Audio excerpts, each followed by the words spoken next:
ભગવાન કૃષ્ણ કહે છે આ યોગ પૂર્વે મેં સૂર્યને કહ્યો, સૂર્યએ ફલાને કહ્યો, ફલાને. આ પૂરી પરંપરા એ આજે તારી પાસે કહેવામાં આવી રહ્યો છો અને આખી પરંપરા ત્યાં વ્યક્ત થઈ છે. તો તુલસીદાસજીએ ગુરુ વંદના કરી. મારા જેવાને તો ગુરુની જરૂર પડે છે, બાકી કોઈને ગુરુની જરૂર ન પડે અને સીધા બ્રહ્મ પ્રાપ્ત કરે તો એમાં કોઈ ચિંતાનું કારણ નથી. પરંતુ ગુરુ પરંપરા અદ્ભુત છે. એ પ્રવાહી જડ નહીં, પવિત્ર અને પ્રવાહી. તો બાપ ગુરુ વંદના કરી. ગુરુની ચરણરજથી મારા નેત્રોને નિર્મળ કરીને હું રામકથા કહેવા જઈ રહ્યો છું. પહેલાં લોચન ઠીક કરવું અને પછી વચન બોલવું. આ કેટલું મોટું ક્રાંતિકારી સૂત્ર છે. પહેલાં લોચન પછી વચન. બરનવ રામચરિત ભવ મોચન. અને ગુરુની ચરણરજથી તુલસીના નેત્રો નિર્મલ બન્યા. પછી કથાનો આરંભ ભૂલી ગયા અને બધાની વંદના કરવા લાગ્યા. જ્યારે ગુરુ કૃપા થાય અને નેત્ર નિર્મલ બને પછી આપણે કોઈની નિંદા કરી શકીએ જ નહીં. કરવી હોય તો પણ બધું વંદનીય ભાષે. સૌ પ્રથમ બ્રાહ્મણોની વંદના કરી, સજ્જનોની વંદના કરી, સાધુ ચરિત લોકોની વંદના કરી, સાધુ સમાજની વંદના કરી, દરેકની વંદના. પ્રયાગનું રૂપક બનાવીને સાધુ સમાજનો મહિમા ગાયો તુલસીદાસજીએ. દુર્જનોની વંદના, શઠોની, ખલોની, રાક્ષસોની, બધાની વંદના તુલસીજીએ કરી. અને આખરે કહી દીધું સર્વમ ખલુ ઇદમ બ્રહ્મ સિંહ રામમય સબ જગજાને. આપણો મહેતો કહે છે, નરસિંહ મહેતા, સકલ લોકમાં સહુને વંદે નિંદા ન કરે કે નહીં રે. તો ગુરુની રજથી જેની આંખો નિર્મળ થઈ એ કોઈ દિવસ નિંદા નહીં કરી શકે. અમુક માણસોને તમે મળો તો તમને તમારો આત્મા જ કહે કે આ કોઈ દિવસ કોઈની નિંદા કરી શકે જ નહીં. કારણ એને ગુરુચરણ રજથી એના નેત્રો વંદન કરતા શીખી ગયા છે. એની આંખો નમન કરવા ટેવાઈ ગઈ છે. એ નિંદા ન કરી શકે. તુલસીએ બધાની વંદના કરી અને એ બધાની વંદના કરતાં કરતાં પાત્ર પરિચય આપ્યો. સૌ પહેલાં મા કૌશલ્યા, વળી માતૃદેવો ભવ, એ ઉપનિષદનો ક્રમ સાચવો.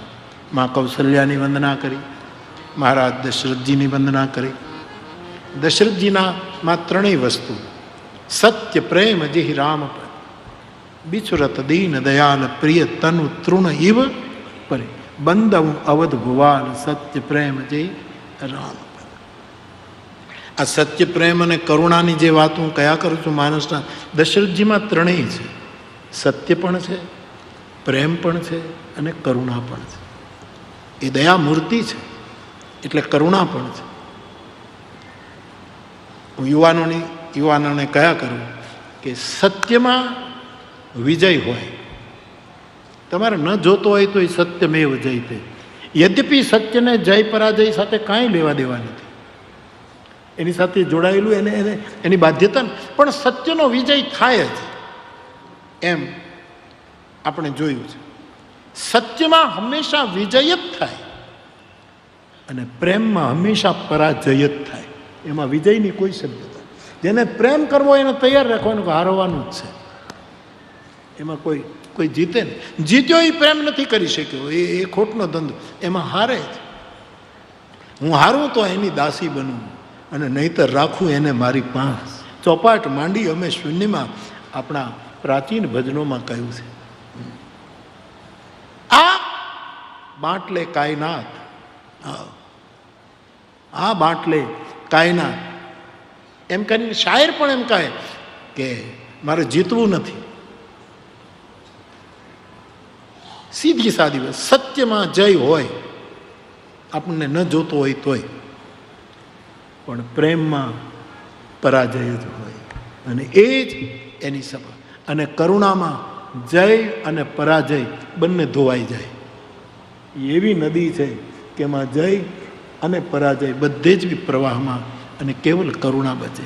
તો સત્ય, પ્રેમ અને કરુણાના સૂત્રો માનસકારે વચ્ચે વચ્ચે સ્થાપિત કર્યા છે. દશરથજીની વંદના કરી, જનકરાજની વંદના કરી, ચારે ભાઈઓની વંદનામાં ભરતજીની વંદના, લક્ષ્મણજીની વંદના, શત્રુઘ્નની વંદના, પરિચય આપ્યો અને વંદના પણ.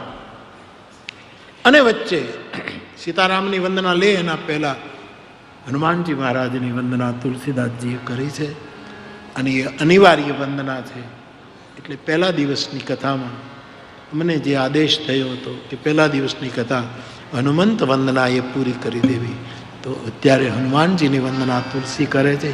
મહાવીર બિન વહુ હનુમાના, રામ જાસુ જસ આપ બખાના, પ્રણવ પવન કુમાર, ખલબન પાવક જ્ઞાન ઘન, જાસુ હૃદય આગાર, બસઈ રામ સરચાપ. તો શ્રી હનુમાનજીની પ્રાણ તત્વની વંદના કરી છે. અને હનુમાનજીની વંદના દરેક કરી શકે.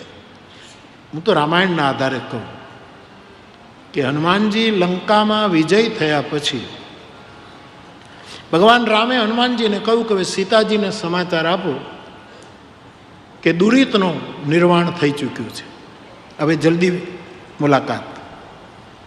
ત્યારે હનુમાનજી જ્યારે સીતાજીને ખબર આપવા જાય છે ત્યારે રામાયણમાં લખ્યું છે રાક્ષસીઓ દોડી અને હનુમાનજીની પૂજા કરે છે. રાક્ષસીઓને જો હનુમાનજીની પૂજા કરવાનો અધિકાર હોય તો મારા દેશની બેન બેટીઓ હનુમાનજીની સ્તુતિ શું કામ ન કરી શકે? શું કામ હનુમાન ચાલીસાના પાઠ ન કરી શકે? શું કામ સુંદરકાંડનો પાઠ ન કરી શકે? આ પ્રમાણ રાક્ષસીઓને જો તુલસી અધિકાર આપે, તુલસીની અમુક શાંતિપ્રદ ક્રાંતિ છે. આખરે તો શાંતિ જગતને આપવા માટે એના એવી ભ્રાંતિઓને તોડી છે તુલસીદાસજીએ, અને આખરે શાંતિમાં બધાને સ્થાપિત કર્યા. તો બહેનો બેટીઓ હનુમાન ચાલીસાનો પાઠ થાય. હા, કોઈ હનુમાનજીનું વિશેષ મંદિર હોય, એમાં પૂજાના કંઈક નિયમો ન હોય તો એમાં આપણે આગ્રહ ન કરાય. ખોટી જીદ શું કામ કરવી? તમે સોમનાથ જાઓ તો તમે અંદર ગર્ભગૃહમાં જળ ન ચડાવી શકો, અને મહાકાલમાં જાઓ તો, કાશીમાં જાઓ તો ત્યાં તમે જઈને શિવલિંગને તમે જળ ચડાવી શકો, બધું કર. પણ સોમનાથમાં નહીં. જગતગુરુ શંકરાચાર્ય કરી શકે એવું મને ખ્યાલ, બાકી કોઈ નથી. એટલે સોમનાથના આપણા મંદિરમાં બહુ સરસ વ્યવસ્થા કરી કે તમે અહીંયા જળ ચડાવો અને શિવલિંગ ઉપર અભિષેક થાય. તો વિશેષ નિયમો હોય